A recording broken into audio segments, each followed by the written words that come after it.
ओम नमो भगवते वासुदेवाय।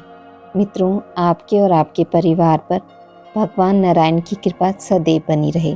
शनि महाराज को हमारे कर्म और न्याय का देवता माना जाता है। हमारे अच्छे और बुरे कर्मों के पीछे शनि महाराज का हाथ होता है। शनि देव का रंग श्याम वर्ण है। हमारे अच्छे या बुरे कर्मों पर शनि देव का नियंत्रण होने से शनि देव की महत्वता बढ़ जाती है। यदि शनि कुंडली में उत्तम अवस्था में है तो इंसान को बहुत कम समय में बड़ी सफलता दिलाता है। आज हम भगवान शनिदेव की 2 कथाओं का श्रवण करेंगे। चलिए शुरू करते हैं। पौराणिक कथा अनुसार लंकापति रावण ने अपनी अपार शक्ति से न केवल देवताओं का राज्य छीन लिया बल्कि उसने सभी ग्रहों को भी कैद कर लिया था।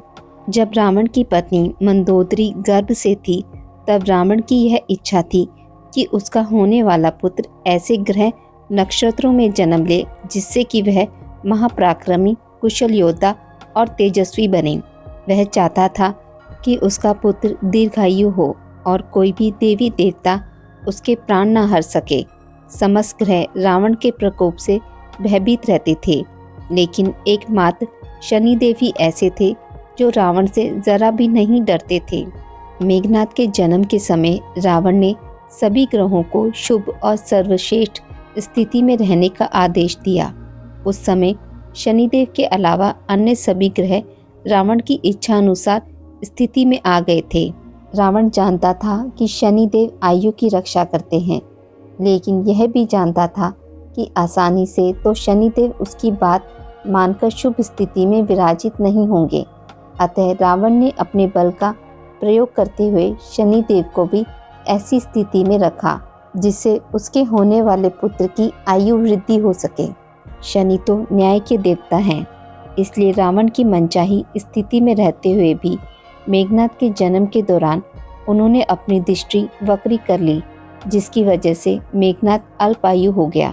शनिदेव की इस हरकत से रावण क्रोधित हो गया और क्रोध के आवेग में उसने अपनी गदा से शनिदेव के पैर पर प्रहार किया। तभी से शनिदेव लंगड़ाकर चलते हैं। दूसरी कथा। एक बार एक ब्राह्मण के सपने में नीली घोड़ी पर नीले कपड़े पहने एक आदमी दिखता है और कहता है, ब्राह्मण देवता, मैं तेरे लगूंगा। यह सपना उसे रोज रात को दिखता था। वह परेशान हो गया और दुबला होने लगा। उसकी पत्नी ने कहा, मैं आपको अच्छा खिलाती हूँ, अच्छा पिलाती हूँ, पर आप दुबले क्यों होते जा रहे हैं। ब्राह्मण ने अपना सपना ब्राह्मणी को बताया। तब ब्राह्मणी, वे अवश्य ही महाराज होंगे, अब की दिखे तो कहना, पर 1.25 पहर से ज़्यादा का मत लगो। उस दिन जब सपना आया तो ब्राह्मण ने कहा, अच्छा लग जाओ, पर कितना लगोगे। 7.5 वर्ष का लगूंगा। ब्राह्मण ने कहा, क्षमा करो शनि जी, इतना भारी तो मुझसे झेला नहीं जाएगा। तब शनिदेव बोले, अच्छा 5 वर्ष का लग जाऊंगा। तब ब्राह्मण ने कहा, शनि जी मेरे लिए ज़्यादा है। तब शनि जी बोले, 2.5 साल का लग जाऊंगा। ब्राह्मण ने फिर मना किया। तब शनि जी बोले, 1.25 पहर का लगूंगा ही, इतना तो कोड़ी कालंगी मंगता भिकारी जाता हूँ। तब ब्राह्मण ने कहा, ठीक है। उसे 1.25 पहर की शनि की दशा लग गई।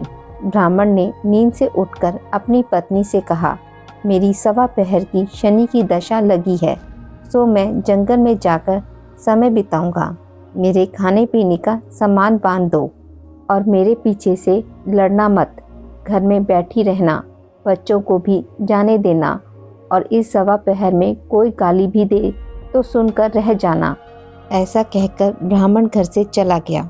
जंगल में ब्राह्मण एक पीपल के पेड़ के नीचे बैठ गया और हनुमान जी का पाठ करने लगा। 1 पहर बीत गया तो ब्राह्मण ने सोचा, बाकी का समय तो रास्ते में ही बीत जाएगा, सो वह वहाँ से चल दिया। रास्ते में सब्जी की बाड़ी में बड़े बड़े कद्दू लगे थे। माली से एक खरीद लिया और आगे चला। रास्ते में शनि जी एक ब्राह्मण का वेश बनाकर मिले और पूछा, तेरे पास क्या है। तब ब्राह्मण ने कहा, मेरे पास कद्दू है। तब शनि देव ने कहा, दिखाओ। जब ब्राह्मण ने चादर खोली तो देखा कि उसमें तो राजकुमार की खून से भरी मुंडी है। शनि जी ब्राह्मण को राजा के पास ले गए और कहा, राजा जी, आपके कुंवर की हत्या इस ब्राह्मण ने की है। इसके पास जो चादर है उसमें कुंवर का कटा हुआ सर है। राजा ने कहा, मुझे मत दिखाओ, मैं नहीं देख पाऊंगा, इसे सूली पर चढ़ा दो। यहाँ हाहाकार मच गया। ब्राह्मण को सूली पर चढ़ाने लगे तो उससे पूछा, कोई आखिरी इच्छा हो तो बताओ। पहले ब्राह्मण ने सोचा, यदि किसी प्रकार कुछ समय तक के लिए फांसी रुक जाए तो शनि की दशा का 1.25 पहर पूरा हो जाएगा। यह सोचकर उसने कहा, भाई, मैं बचपन से नित्य बालाजी की कथा कहता या सुनता आया हूँ। आज मरने से पहले अंतिम बार कथा कह लेने दो। फांसी देने वाले ने उसकी आखिरी इच्छा पूर्ण होने तक फांसी रोक दी। ब्राह्मण को कहानी कहते कहते 1.25 प्रहर पूरा हो गया। शनि की दशा टलते ही राजा का कुंवर तो शिकार खेलकर लौटकर चला आ रहा है। कुंवर को लौटता देखकर राजा एक तरफ तो खुशी से झूम उठा, दूसरी तरफ इस डर से कांप उठा कि यदि उस निर्दोष ब्राह्मण को फांसी पर चढ़ा दिया होगा तो ब्राह्मण हत्या का दोष लगेगा। 2-4 घुड़सवारों को दौड़ाया और ब्राह्मण को आदर सहित दरबार में लाने का हुक्म दिया। ब्राह्मण राज दरबार में उपस्थित हुआ तो राजा ने क्षमा याचना मांगते हुए कहा कि आपकी बगल में जो चादर है उसे खोलकर दिखाओ। राजा की आज्ञा के अनुसार ब्राह्मण ने चादर खोली तो उसमें एक कद्दू था। राजा ने ब्राह्मण को बहुत सा धन दिया और पूछा, हे ब्राह्मण देवता, इन सब के पीछे क्या रहस्य है?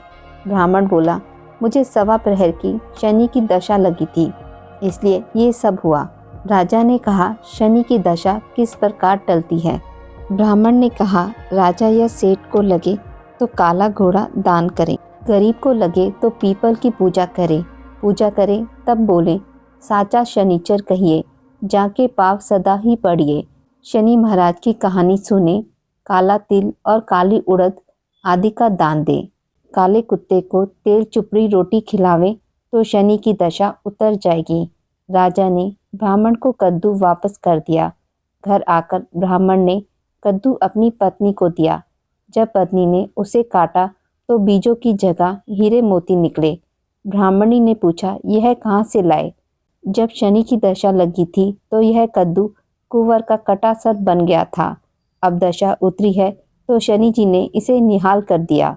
हे शनि महाराज, जैसे ब्राह्मण के शनि की दशा लगे वैसे किसी को भी न लगे। जैसी उतरी दशा ब्राह्मण के आए वैसे सबकी आए। शनि ने ध्याऊं, मन इच्छा पाऊं। हे शनिदेव, जय शनिदेव।